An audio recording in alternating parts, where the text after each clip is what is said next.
Students, we're installing a door today. There's the monster right there. This is a steel insulated 20-minute fire door that separates the house from the garage. We use a fire door because vehicles with fuel in their tanks are stored in the garage, greater potential for fire. On the bottom of this door, right here, we find these skid blocks to keep the door from being damaged during shipping. And you peel these off and you throw them away. Then the next step that we do is we rip the cardboard off.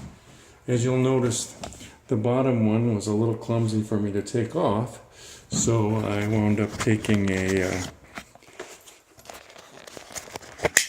paint can and putting it under there to keep it up so that I could drive that block off of the bottom side without having to manhandle the whole thing myself. So now we want to get rid of the cardboard that we have here.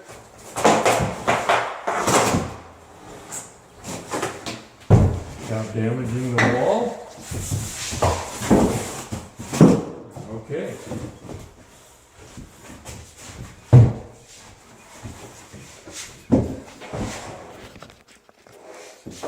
Go ahead and tip our door. This is the outside of the door. So we want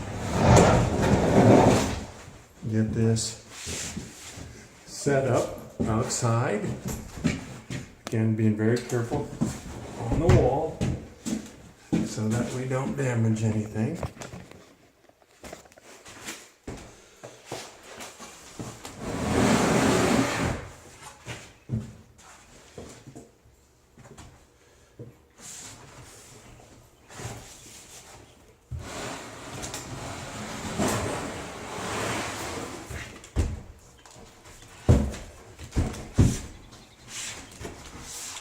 A little tricky doing this by yourself. Sometimes that's what necessity requires.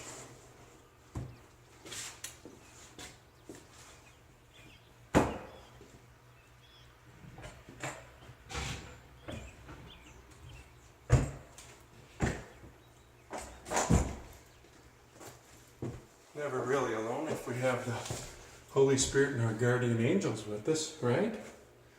Okay. So now I'll lay a bead of sealant on this pencil line here and here.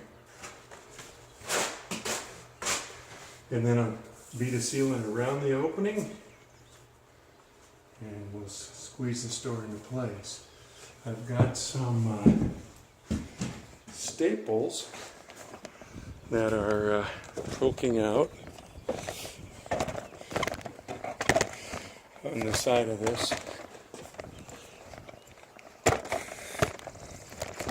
That will want to crush in.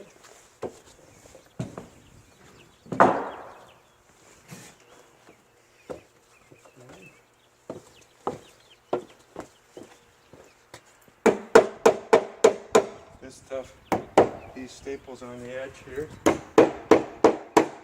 just frustrate our shimming efforts.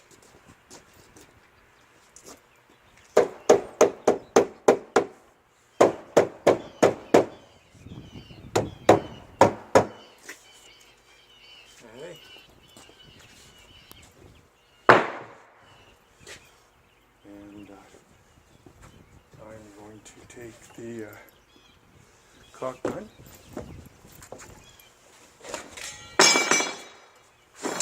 lay a bead of sealant here on the floor. Okay, come on now.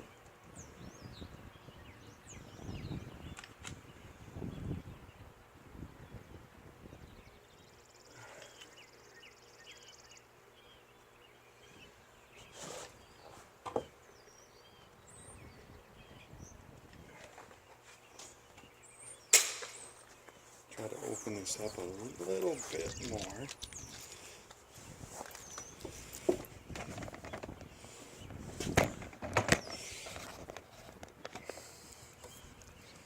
It's a little too small of an opening for what we're trying to do here.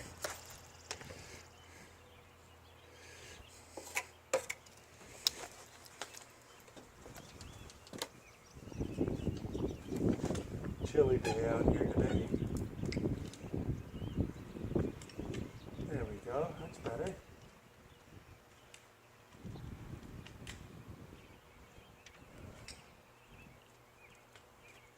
Kind of a continuous bead there.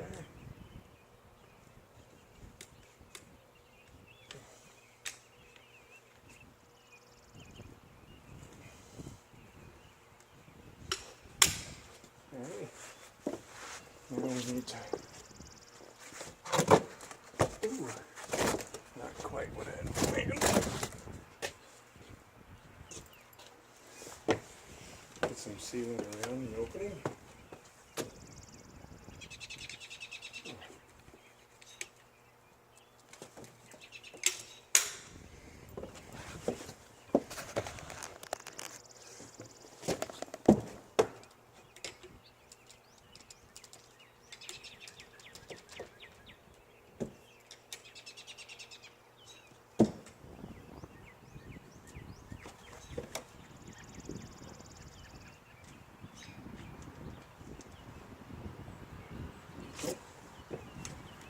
About ½ inch to an inch.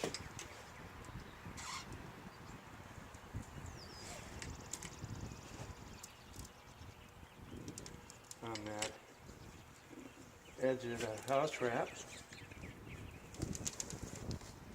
This is where the brick mold, the trim, outside trim on a door is called the brick mold. That's where that'll rest.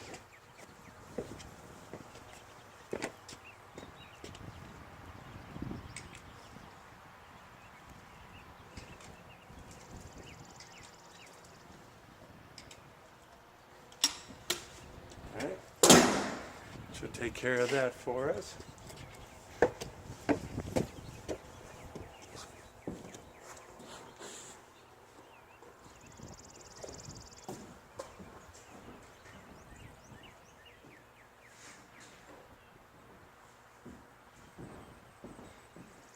Here's a package of shims that we'll use to install interior doors. Take care not to step down on your wet sealant.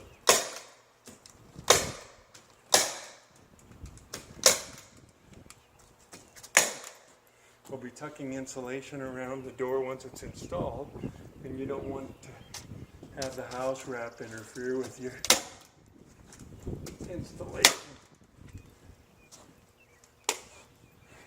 Okay.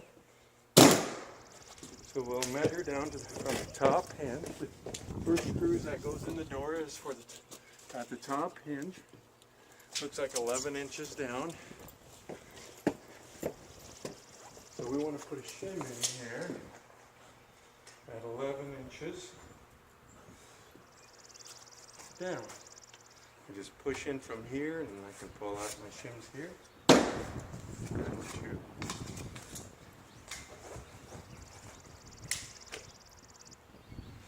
So 11 inches down puts me here. My hands will be kind of tied up on this installation since I'm doing this one on my own without you guys. So I'm going to put some shims in here temporarily. Hopefully these will stay put. No, not long enough. Staple wasn't quite long. So we'll put this one in here. Oh, guess what I got on my finger? You guessed it. The sealant.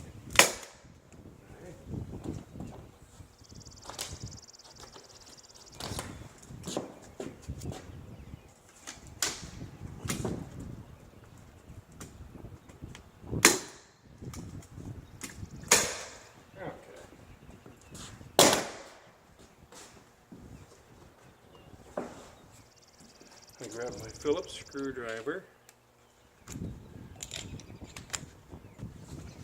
and come over to here, and we're going to take this bracket off so the door opens and closes.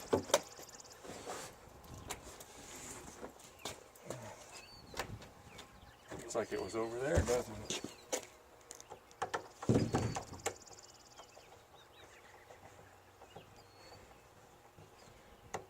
My driver's all set up for torque screws, so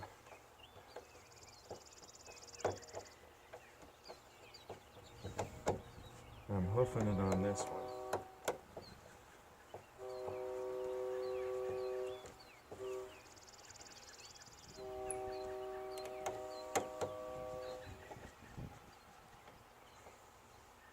This keeps the door from opening, the jamb from becoming exposed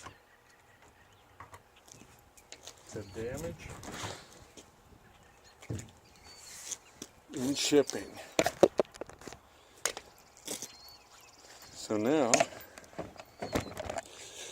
we come over here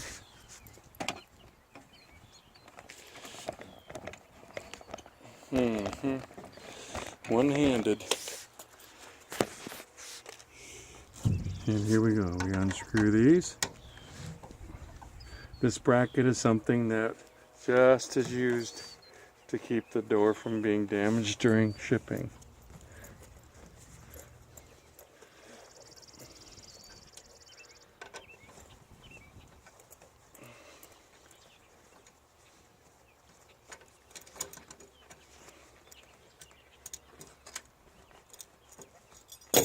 Okay. We got the quick-raven bracket. That's what was holding the door in place. Okay. We're getting close. All right.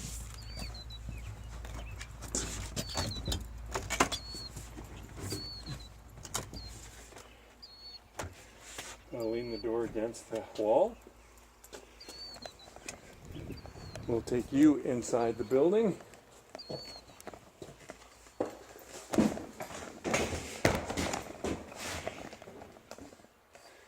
And this will be where the first screws go once this door is installed.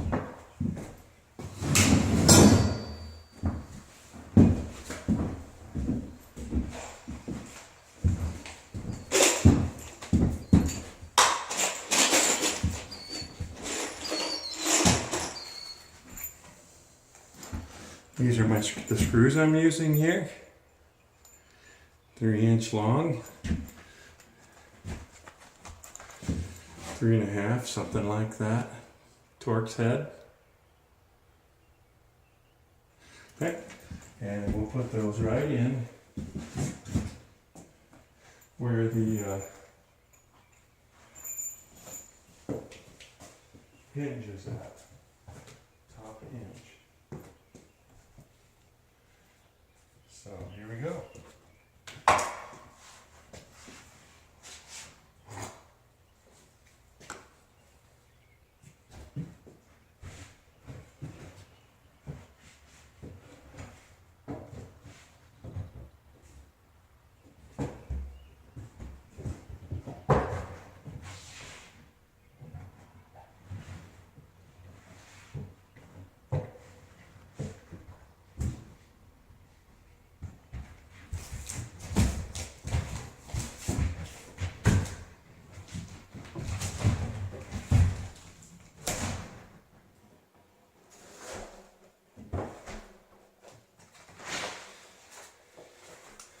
Okay, so as you can tell, we have 2 screws the manufacturer left out of the hinge, and that allows us to run our 3-inchers in there and into the shim behind there. Okay.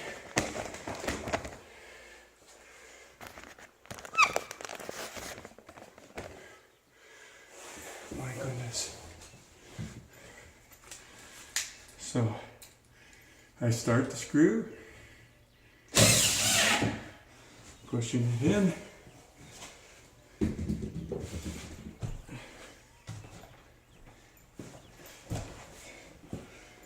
Run the screw in tight.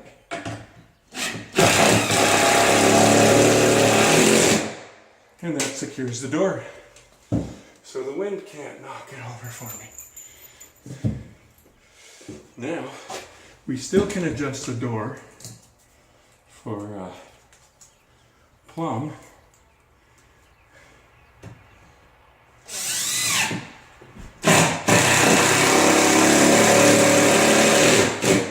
Notice when I ran that in, I pushed the door in all the way. These other hinges also have a screw omitted. One here and here for these long drive screws that are going to go in. Now we'll set the level against here. Looks like the bottom may need to come a pinch over. And we can check it this way as well. And it looks like we're just a skosh in with the top compared to the bottom. So, not sure if that gives us a problem. We won't know until we swing the door. We use the door as a gauge to determine this plumbness and how it fits into the jam itself. Okay, and over here on this side, we'll put a shim in behind here, and we'll run a screw in behind the strike plate, right in here.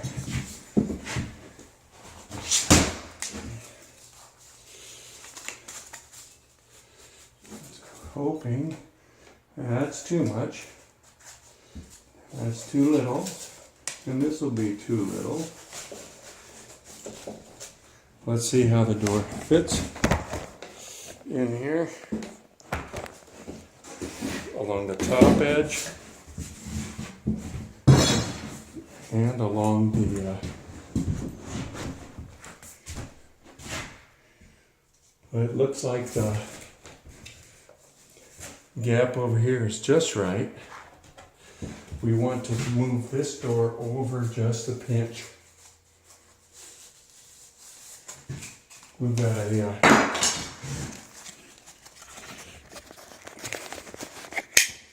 got a fairly good gap here. It's about a week eighth, and over here we're tight. So we want to swing the bottom of the door that way, and that'll open this up a little bit. So I come over here to this shim position. Maybe I should force it over with the Wonder Bar first. Stick the Wonder Bar in here. And let's see what that did for us up here. Hey, that fixed things up a little better. We're pretty close. So we come back down to there, push over just a touch more, and now the door fits the frame reasonably well. Okay, now we slide a shim in here. We may not be able to get this in without pushing it over on the shim. So I'll take this, push it over just enough to get the shim in, and now I'll push it back to here. We'll take a look at the top one more time.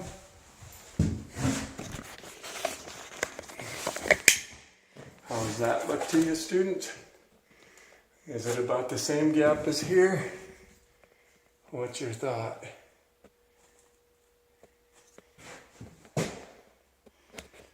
We're in the game. Alright, then we'll run a screw in on the bottom over here.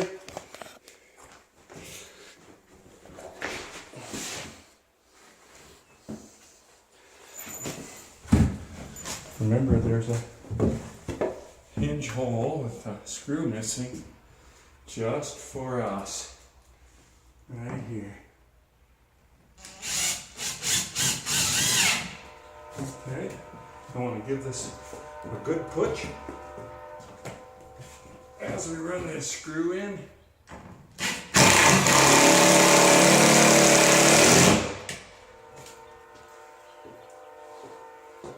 Now we have the hinge height side, so it can't shift on us.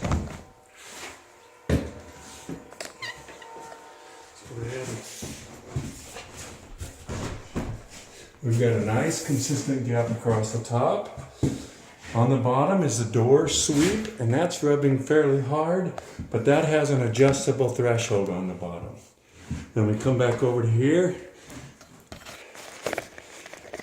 You can see a little bit of light through the gap here, which highlights the importance of pushing that jamb tightly against the house wrap when you run these screws in.